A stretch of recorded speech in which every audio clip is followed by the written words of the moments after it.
kelak sejahtera.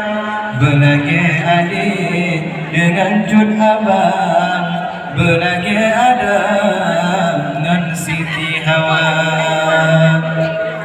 belagi Nabi Rasul Junjunan senang hadapan dengan istrinya.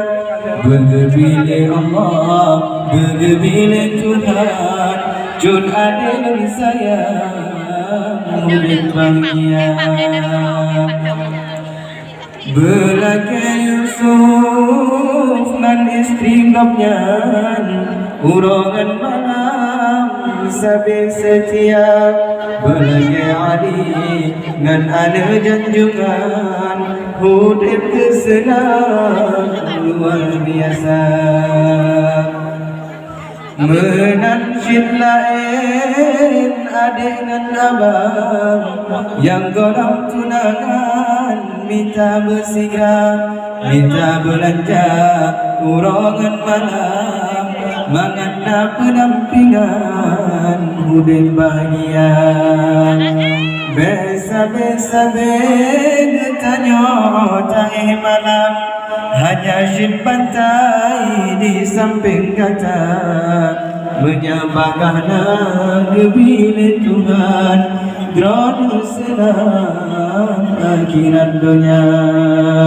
Menansyid uranyo hai tungku bekaru-karu, jino tata melaju lain cerita.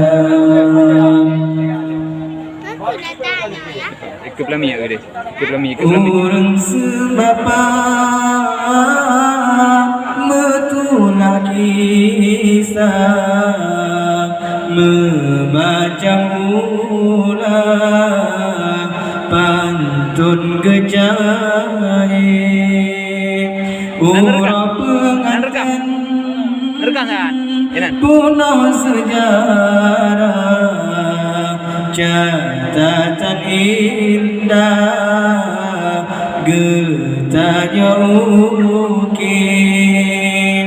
Yuk payung kuning tanya menangkap, getun berkah si berbadi radu perakan resam daerah, tanda selemah getu kabati. Si payung kuning kenangan indah, berkata papa hai dembong hati. Si payung kuning saksi sejarah, berkata kembang tak jaga sabi.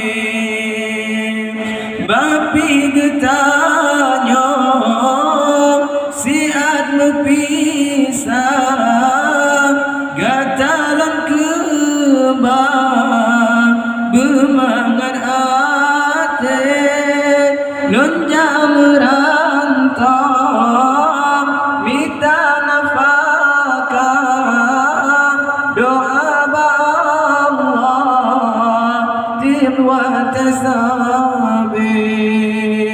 Izin hai adik ulun gerak langkah, ngan hati tambah benar guling.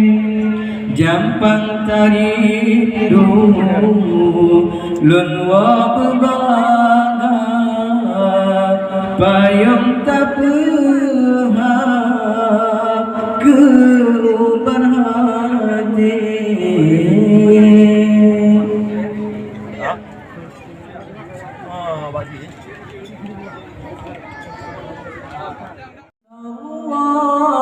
La ilaha illallah Muhammadar Rasulullah Muhammadar